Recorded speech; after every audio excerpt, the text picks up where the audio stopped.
and welcome to the second annual Talking About Indie Games That I've Played This Year video, where I recommend indie games, talk about them.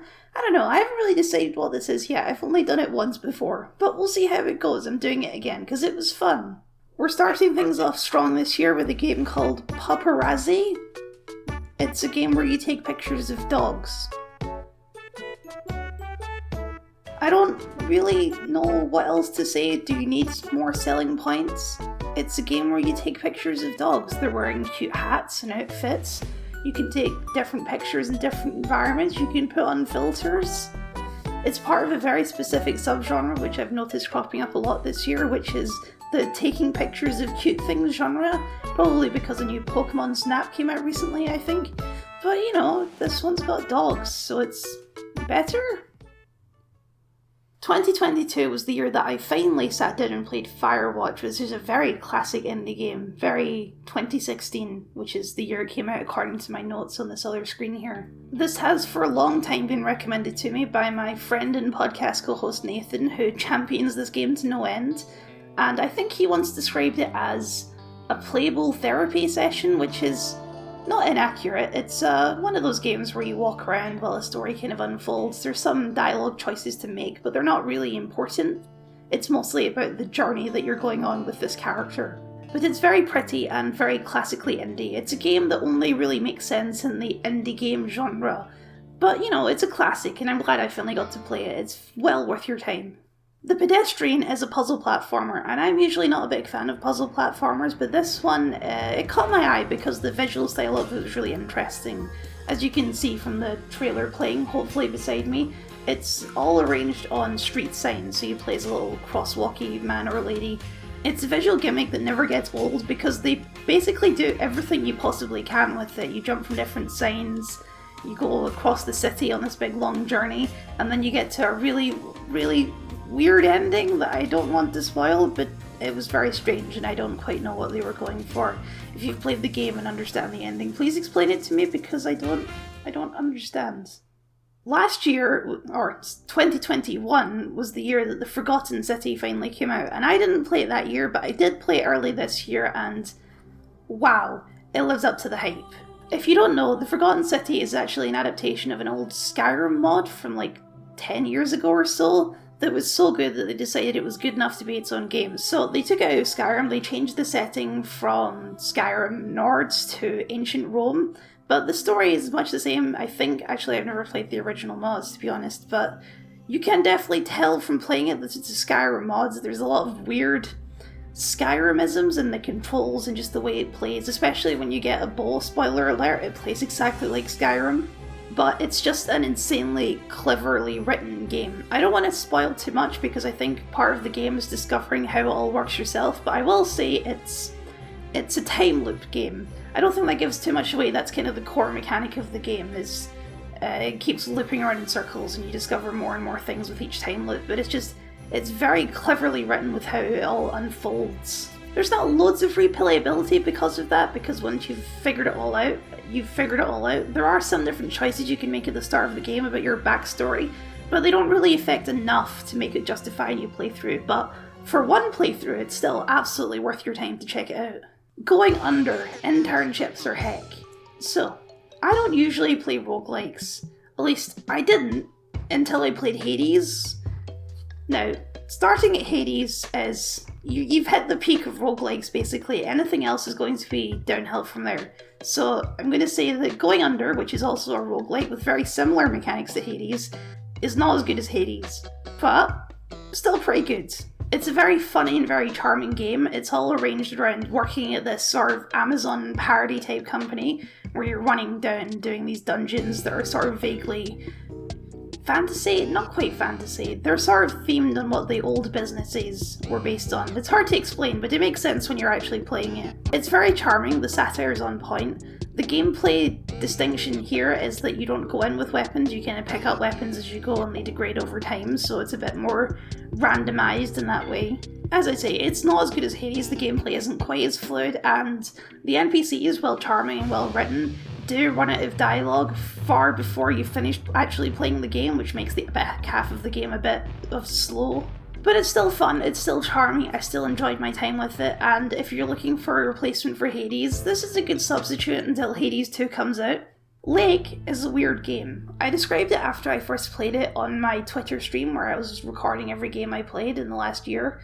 I described it as a Hallmark RPG. Hallmark, if you don't know, make movies that are very formulaic, and I felt that this game played on a lot of those Hallmark tropes in a way that I wasn't quite sure if it was sincere or making fun of them. The basic idea is you play as a lady who's gone to her small hometown on the side of a lake to work as a postman for a week because her dad's on holiday and she needs to fill in.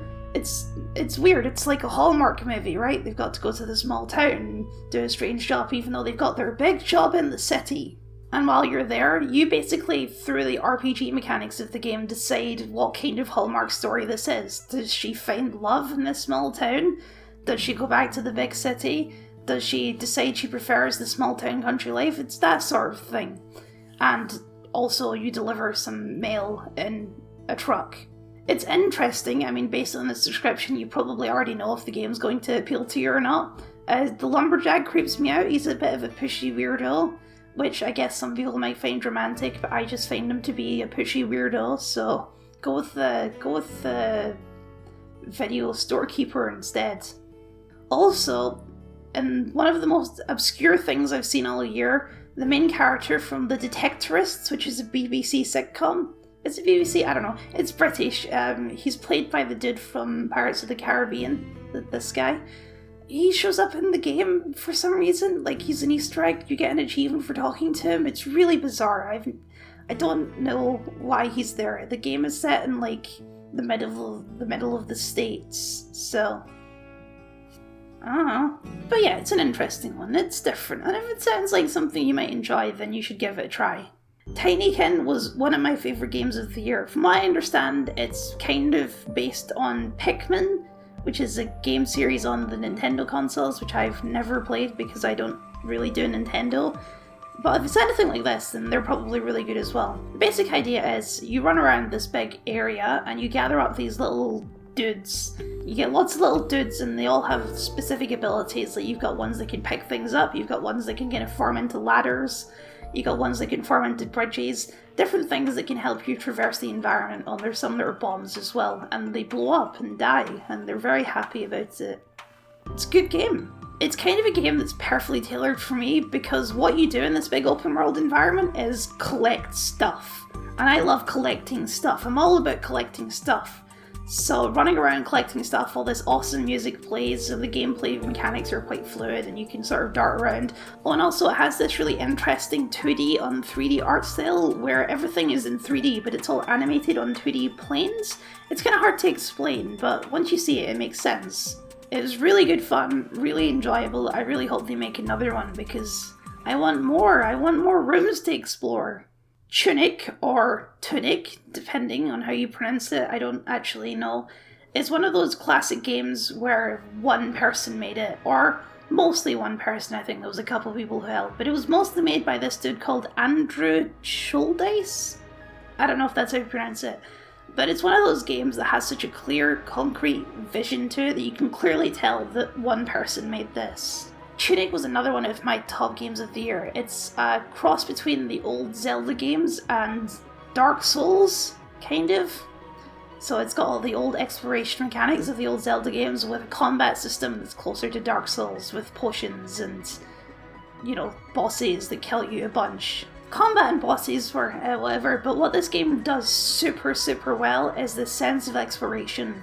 The game doesn't tell you anything, basically. It just drops you in the game and you have to go and explore. But one of the main collectibles in the game is the instruction booklet, which is stylized as this thing that's sort of like a foreign instruction booklet, like you're playing a game from another country and the instructions haven't been properly translated or something. So it's up to you to infer from the diagrams and the scribbled notes of various translations as to what's actually going on in the game, what you're supposed to be doing, and how to do it. And all the way through the game, it keeps introducing new things and new abilities and new ways of traversing the environment, long past the point where I thought they'd stop introducing that stuff. So yeah, the story is highly interpretive, which I don't normally love, but from a pure gameplay perspective, it was an absolute gem. You might think based on this list that I don't play a lot of shooters, but that's actually not true. I play loads of shooters. It's just that indie studios don't normally make shooters. That's why when they do, usually they make something quite special. Metal Hellsinger is such a great concept for an FPS. Forget all the fantastic visuals and the cool hell atmosphere and all this. Just the pure concept of shooting to the rhythm of music is such a fabulous idea that I can't believe I've never seen it before. Yeah, I'm sure there's like 6 or 7 games that have already done it before, but this is the first time I've seen it, okay? Now, I'm usually not the biggest fan of metal music, but in the context of the game it worked really well, but just the minute-to-minute gameplay is so engaging and so fun, trying to keep beat, building up your combo. It all just works so well. I've never played the new Doom games, it's something that's on my backlog to play at some point, and I know this borrows heavily from them, but if they're anything like this, then they're probably pretty good as well. Did I say that already about a previous game and something else?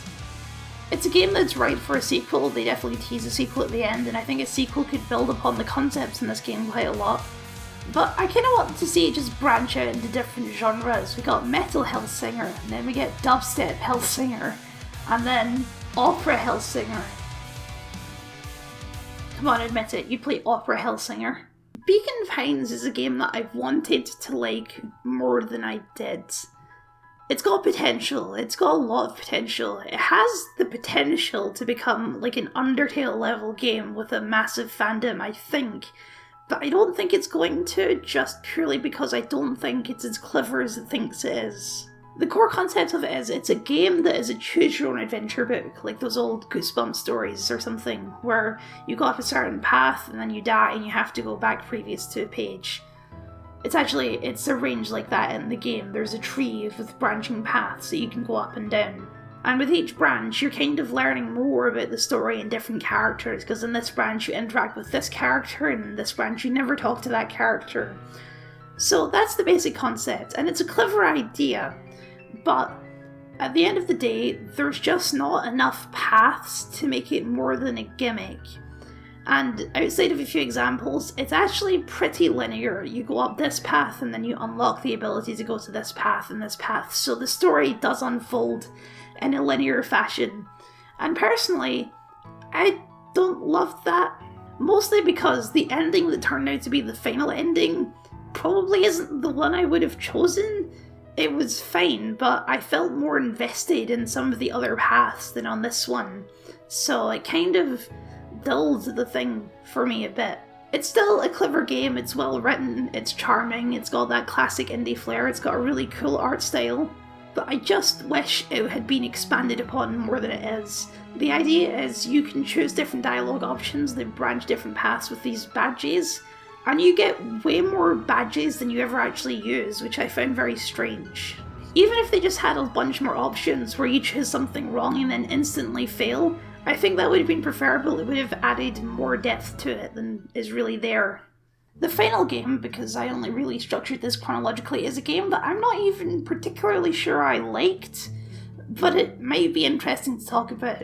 A Memoir Blue was described by the developers as an interactive poem, which is pretty accurate to what the experience of playing this game is. It has a story. It's about the relationship between a girl and her mum, or a woman and her mum. Kind of both, it goes through time. And it's highly interpretive, it blends a bunch of different art styles, it's very minimally interactive in a way that you just you click things on the screen sometimes and do stuff. You don't actually control the main character, you control stuff around the main character in a way that doesn't really need to be interactive in my opinion. And generally I'm all for interactivity. I think it builds investment in the story. But in this case it felt very superfluous. It's described as an interactive poem, but I don't think you would really lose anything by watching a playthrough on YouTube. Which to me is a problem. I think a game should lose something when you're not controlling it yourself. But is this even a game? It's kind of hard to say. I don't know if I would class it as a game per se. I don't think we have the right vocabulary for what this is. It kind of reminds me of last year I talked about Genesis Noir, which is a similar kind of thing, which I think was done better. But I think we need a new word for these. It's not a game, it's not a movie, it's an interactive poem, I suppose, but I don't love that term either. I'll think of something.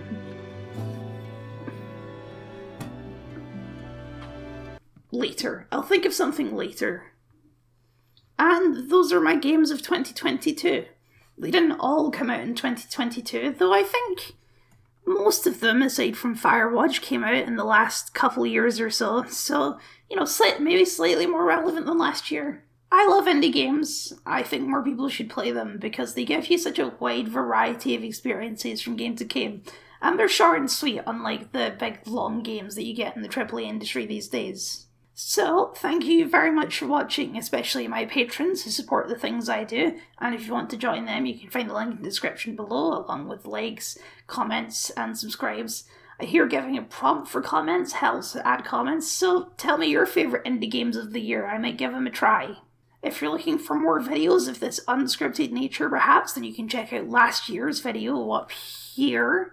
Or, if you're looking for something really unscripted, then why not check out my podcast, Name Not Included, with my podcast co-host Nathan, previously mentioned in this video.